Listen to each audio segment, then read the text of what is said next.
इस वीडियो में हम पार्ट 4 को हम लोग कंप्लीट करेंगे। तो स्टार्ट करते हैं। यहाँ पे अगेन आर्टिकल्स काफ़ी इंपॉर्टेंट है और ये क्वेश्चन आ सकता है कि गवर्नर को अपॉइंट कौन करता है। उसके बाद जो यहाँ पे मोस्ट इम्पॉर्टेंट क्वेश्चन आ सकता है वो है कि गवर्नर की एज क्या होनी चाहिए जब उनको जो है उनका अपॉइंटमेंट होता है। गवर्नर की सैलरी क्या हो सकती है, क्या होती है, ये भी पूछा जा सकता है।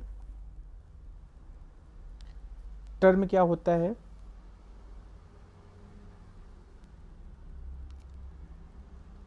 एंड ये क्वेश्चन ये भी आ सकता है क्योंकि ये काफ़ी कंट्रोवर्सी में था कि यूनिवर्सिटीज़ के चांसलर कौन होते हैं, ये भी पूछा जा सकता है।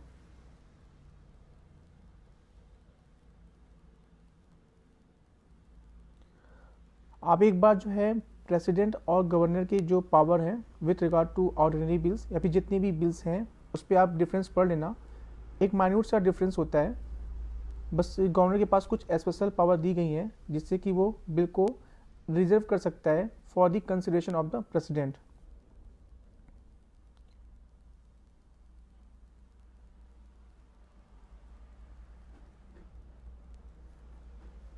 ऑर्डिनेंस मेकिंग पावर में जो क्वेश्चन आ सकता है वो पूछा जा सकता है कि ड्यूरेशन क्या होती है ऑर्डिनेंस की।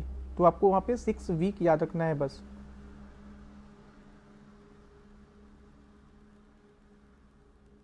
आपको यहाँ पे 6 वीक्स आपको याद रखना है।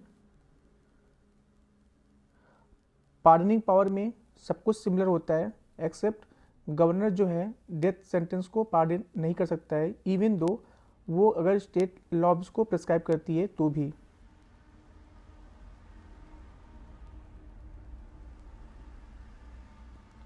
तो इस चैप्टर्स में इतने ही यहाँ पे जो क्वेश्चंस थे आ सकते हैं।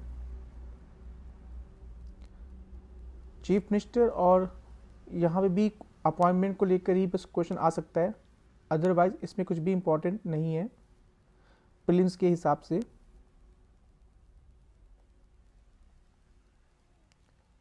State council of minister again यहाँ पे जो क्वेश्चन आ सकता है जो कि मैंने ऑलरेडी बता दिया है कि उनकी मैक्सिमम जो है काउंसिल ऑफ मिनिस्टर की स्ट्रेंथ क्या हो सकती है और 91st कॉन्स्टिट्यूशनल अमेंडमेंट उसके बाद क्या वहाँ पे पोजीशन है।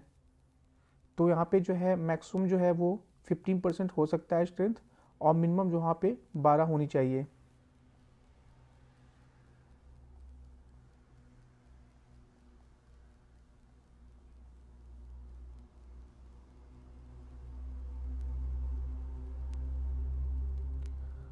अगेन अगर आपने पार्लियामेंट को अच्छे से पढ़ लिया है तो आपको इसमें प्रॉब्लम नहीं होगी। ऑलमोस्ट ये सिमिलर ही है, कुछ माइन्यूट सी डिफरेंस है जो मैं आपको बताने जा रहा हूँ। पहला जो क्वेश्चन आ सकता है और ये क्वेश्चन कई बार आ चुका है कि कितने स्टेट्स में बाई कैमरल वहाँ पे हैं। तो आपको यहाँ पे 6 स्टेट के नाम पता होने चाहिए।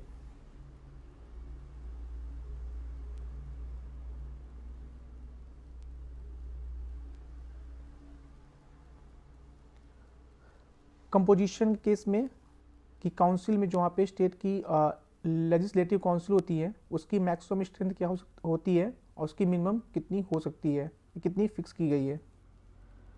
फिर आपको जो है composition of state legislative council की पता होनी चाहिए कि वहाँ पे कितने मेंबर्स इलेक्टेड होते हैं और किन किन एरियाज से कौन कौन से मेंबर वहाँ पे इलेक्ट होते हैं। साथ में गवर्नर कितने मेंबर्स को वहाँ पे नॉमिनेट करता है।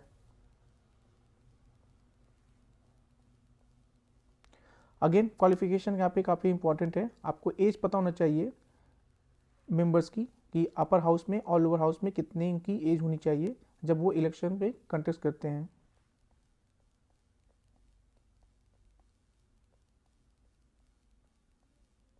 अगेन ये पूरा पार्लियामेंट से ही अब सिमिलर है तो आपको इसमें यहाँ पे अगर आप उसको छोड़ सकते हैं, बस इसमें कुछ पॉइंट्स जो मैंने बताए हैं आप उसको ध्यान दे देना।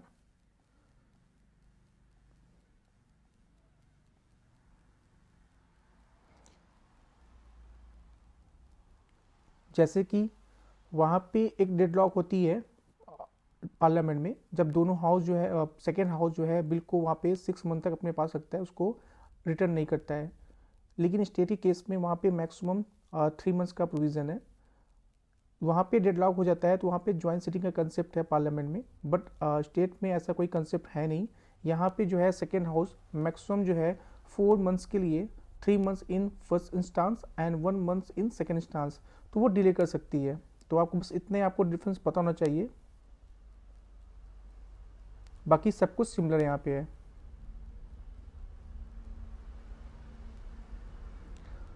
अगेन आपको यहाँ पे पता होना चाहिए कि जहाँ भी बाइकैमरलिज्म है तो उन स्टेट में जो है स्टेट काउंसिल की इतनी सीट है, और साथ में जितने भी स्टेट हैं वहाँ पे जो है कितने वहाँ पे लेजिस्लेटिव असेंबली में कितने वहाँ पे नंबर ऑफ सीट्स हैं, आपको वो पता होना चाहिए। खासकर वो स्टेट जहाँ पे अभी इलेक्शन हुए हैं या फिर वो स्टेट जिनकी पॉपुलेशन काफ़ी ज़्यादा है। तो ये चैप्टर यहीं पे कंप्लीट होता है।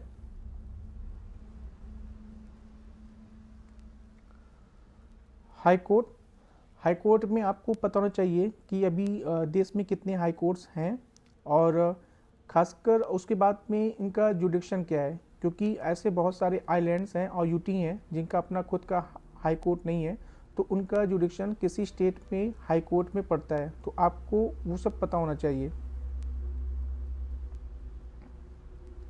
अगेन यहाँ पे जो जजेस का अपॉइंटमेंट होता है कौन करता है ये पता होना चाहिए। क्वालिफिकेशन आपको ज़रूर यहाँ पे याद होना चाहिए। ओथ या अफर्मेशन कौन दिलाता है जज को स्टेट में, ये आपको याद रखना है। टेन्योर कितना होता है ये आपको ज़रूर पता होना चाहिए। अगेन एक्टिंग चीफ जस्टिस या फिर एडिशनल और एक्टिंग जजेस को अपॉइंट कौन करता है, आपको ये आप ध्यान देना।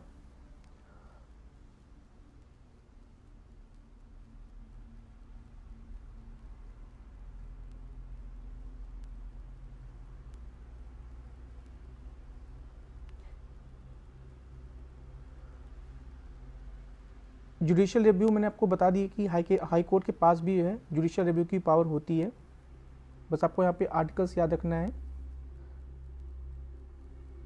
ये जो मैं बताया था कि यहाँ पे जो है हाई कोर्ट उनके आप जैसे कि जो ओल्ड हाई कोर्ट है तो आप उनके बस उनके ईयर्स याद रखना, साथ में उनकी सीट याद रखना। और जो मैंने बताया कि जो भी आइलैंड्स कुछ ऐसे हैं और कुछ यूटी हैं जिनका अपना खुद का हाई कोर्ट नहीं है, तो वो किसी स्टेट के हाई कोर्ट के जुडिक्शन में आते हैं, तो आप उसको देख लेना।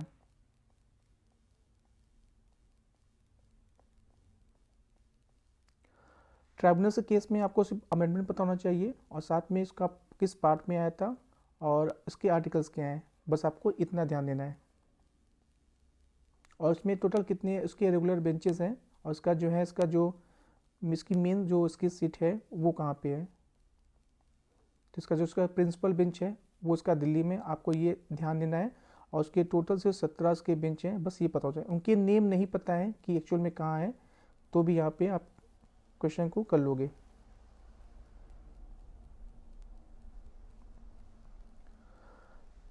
सबऑर्डिनेट केस कोर्ट्स में भी आपको जो है कौन जजेस को अपॉइंट करता है ये आपको ध्यान देना है।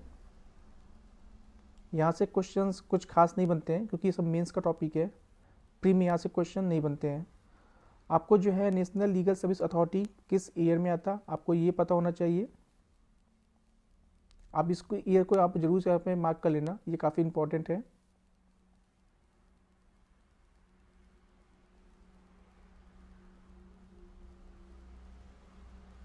ये सब मेंस का टॉपिक है, प्री में यहाँ से क्वेश्चन नहीं बनते हैं। ग्राम न्यायालय में आप उस पर किस ईयर में आता आप वो याद कर लेना, 2008।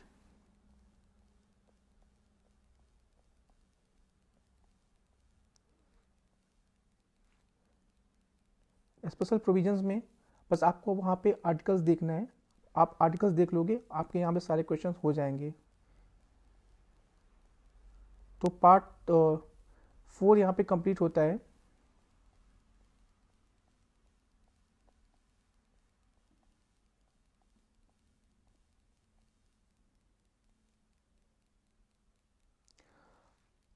आज का हम जो हमारा टारगेट है हम सब पार्ट 4 तक रखते हैं क्योंकि काफ़ी ये लेंदी हो गया है। आपको भी कंप्लीट करने में प्रॉब्लम हो सकती है। एक और इन्फॉर्मेशन आपके लिए है कि जो लोग भी उनको ये लग रहा है कि ये वन वे कम्युनिकेशन है, जहाँ पे मुझे भी यहाँ पे पता नहीं चल रहा है कि आप अपने टारगेट को अचीव कर रहे हो या नहीं कर रहे हो। इसके लिए हम लोग संडे को फ्री मेंटरशिप कॉलिंग रख रहे हैं। जो भी लोग उनके जो भी डाउट्स हैं, आप जो हमें गूगल फॉर्म फिलअप करके अप्लाई कर सकते हो। हमारी टीम आपको कांटेक्ट कर लेगी और आप अपने डाउट्स पूछ सकते हैं। साथ में एक और मैं आपको चीज़ को बता देना चाहता हूँ कि पॉलिटी के टारगेट कंप्लीट होने के बाद हमारा हिस्ट्री का टारगेट स्टार्ट होगा, जिस पे हमने 8 डेज रिजर्व रखे हैं। बट जो हिस्ट्री का सिलेबस है वो काफ़ी वास्ट है, तो शायद कि 8 डेज आपको कम पड़ जाएँ। उसके लिए मैं आपको रिकमेंड करता हूँ कि आप अभी से घटना चक्र पूर्वालोकन की आप 1 घंटे आप डेली हिस्ट्री पे और 1 घंटे आप जो है साइंस पे आप दो, क्योंकि हिस्ट्री और साइंस में क्वेश्चंस बहुत ज़्यादा रिपीट होते हैं। कभी कभी तो 50% क्वेश्चन वहाँ पे प्रीवियस ईयर के आ जाते हैं। तो आप अभी से डेली 1 घंटे हिस्ट्री और साइंस की आप देना स्टार्ट कर दो।